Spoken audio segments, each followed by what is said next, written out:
दुनिया को हैरान करने वाले पाकिस्तानी एथलीट अरशद नदीम कल वतन वापसी की उड़ान भरेंगे। पुरतपाक इस्तकबाल की तैयारियां मुकम्मल। अरशद नदीम रात 1 बजे लाहौर एयरपोर्ट पहुंचेंगे।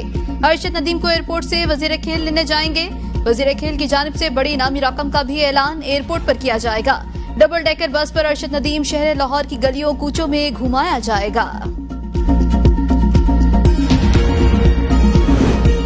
अरशद नदीम पर इनामात की बरसात। वजीर आला पंजाब मरीन नवाज का 10 करोड़ रुपए इनाम का ऐलान। सिंध हुकूमत अरशद नदीम को 5 करोड़ रुपए इनामी रकम और सोने का ताज देगी।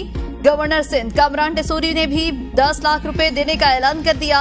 गुलकार अली जफर का अरशद नदीम के लिए 10 लाख रुपए इनाम का ऐलान। मेयर कराची मुर्तजा वहाब ने सिंध हुकूमत की तरफ से इनाम का ऐलान करते हुए कहा, अरशद नदीम ने मुल्क का नाम रोशन किया। सखर में ज़ेरे तारीम न्यू स्पोर्ट्स स्टेडियम को अरशद नदीम स्टेडियम के नाम से मुंसलिक करने का भी फैसला। शाबाश अरशद नदीम, ओलंपिक्स में तारीख रकम करने पर कौम को आप पर फख्र है। कौमी एथलीट ने 92.97 मीटर जेवलिन थ्रो करके रिकॉर्ड तोड़ डाला। पाकिस्तान 40 साल बाद ओलंपिक्स मुकाबलों में गोल्ड मेडल जीतने में कामयाब। पाकिस्तान ने आखिरी बार 1984 में फील्ड हॉकी में गोल्ड मेडल जीता था।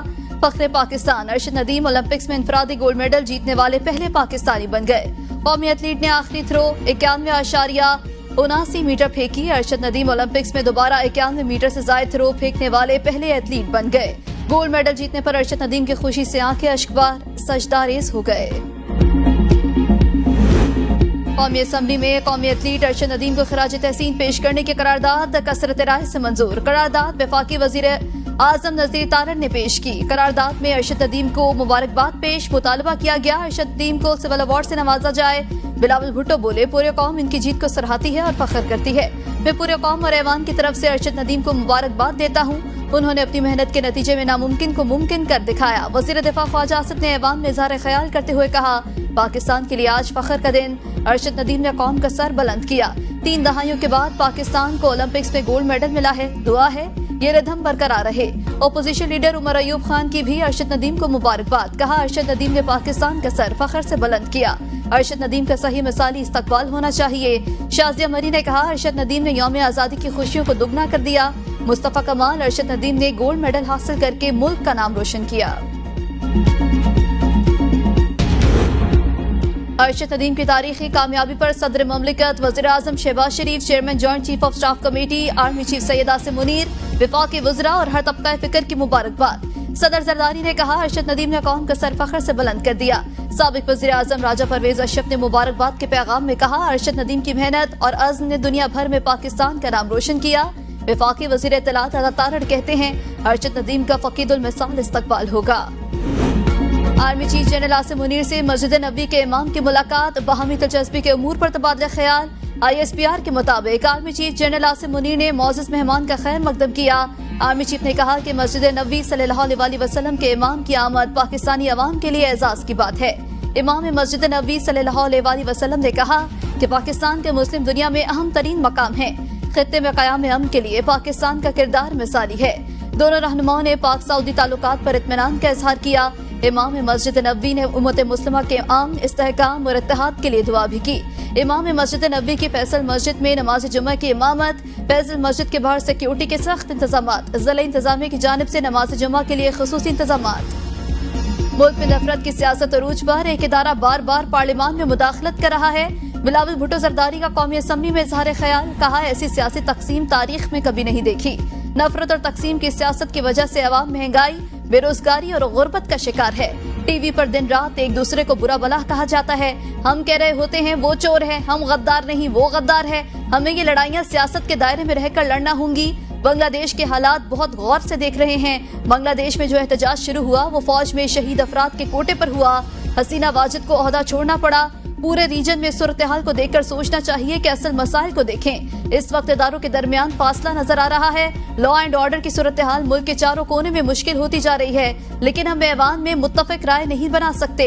हम साजिशें शुरू कर देते हैं। दुनिया की अदालतें इतनी कामयाब हैं कि वो इंसाफ भी दिलवाती हैं, डैम भी दिलाती हैं और महंगाई का मुकाबला भी करती हैं। वो तो समोसे और टमाटर की कीमत भी तय कर सकते हैं। अदलिया हमारी इतनी जबरदस्त है, पूरी दुनिया में इनका कोई मुकाबला नहीं। हमें 3 दहाई तक इंसाफ का इंतजार करना पड़ा।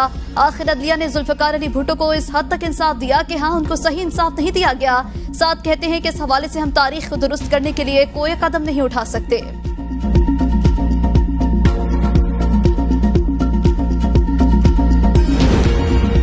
आवाम टैक्सों के बोझ तले दब गए। भारी टैक्सेस बिजली की फी यूनिट कीमत में इजाफे का सबब। बिजली के बिलों में आवाम से 954 अरब रुपए के टैक्सेस वसूल किए जाने का इंकशाफ। मुख्तलिफ किस्म के टैक्सेस की वजह से फी यूनिट कीमत में 9 रुपए का इजाफा। बिजली सार्फिन पर 8 किस्म के टैक्स आयद। आवाम महंगी बिजली खरीदने पर मजबूर। मजबूरी टैक्सेस में से वफाक ने 391 और सूबों ने 563 अरब रुपए वसूल किए। बिजली के बिलों में जनरल सेल्स टैक्स की मद में 708 अरब रुपए वसूली का इंकशाफ। सार्फिन ने पीटीवी फीस के नाम पर बिजली के बिलों में 14 अरब रुपए अदा किए। आवाम को बिजली बिलों में रिलीफ मिलेगा। हमारा धरना 14 रोज जारी रहा। अमीर जमात इस्लामी हाफिज नईम की प्रेस कॉन्फ्रेंस। कहा, हुकूमत को हर सूरत आवाम को बिजली बिलों में रिलीफ देना पड़ेगा। IPPs बेलगाम घोड़ा है। हमने इस पर हुकूमत से बात की है। हुकूमत का कहना था कि हम IPPs से नहीं निकल सकते। हुकूमत ने मुज़ाकरात के 5 अदवार के बाद हमसे मुआहदा कर लिया। बिजली कीमतों को हमने बांध दिया है। इजाफी टैक्स किसी सूरत कबूल नहीं करेंगे।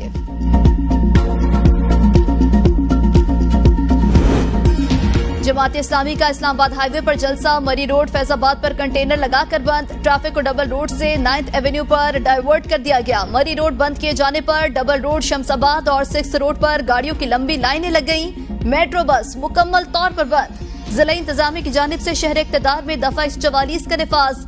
तर्जुमान जिला इंतजामिया का कहना है, शहर में किसी भी किस्म के इज्तिमा की बिल्कुल इजाजत नहीं है। खिलाफ वर्जी की सूरत में कानूनी कार्रवाई की जाएगी। शहरी किसी भी गैर कानूनी सरगर्मी का हिस्सा न बने। सुप्रीम कोर्ट ने मार्गला हिल्स नेशनल पार्क वजारत दाखिला को मुंतकली पर हुकूमत से जवाब मांग लिया। मार्गला हिल्स पर कायम हाउसिंग मंसूबे पाइन सिटी की तफसीलात भी तलब। दौरान समाअत चीफ जस्टिस वफाकी हुकूमत पर शदीद बरहम। कहा, जर्नैलों और ब्यूरोक्रेट्स ने मुल्क का निजाम संभाल लिया है। अटॉर्नी जनरल, आपको इल्म ही नहीं कि चीजें कैसे हो रही हैं। सेक्रेटरी काबीना की जानिब से वजीर आजम को साहब कहने पर भी चीफ जस्टिस बरहम। कहा, गुलामी की जंजीरें तोड़ दें, वजीर आजम साहब नहीं होता। शहबाज शरीफ साहब कहें तो समझ आती है, वजीर आजम का इख्तियार नहीं कि कुछ भी कर दे। रूल्स ब्यूरोक्रेट्स नहीं बताने होते हैं। अटॉर्नी जनरल की राना सईद की बरतरफी और नेशनल पार्क की मुंतकली का मामला वजीर आजम के नोटिस में लाने की यकीन दहानी। अदालत ने समाअत 15 अगस्त तक मुलतवी कर दी।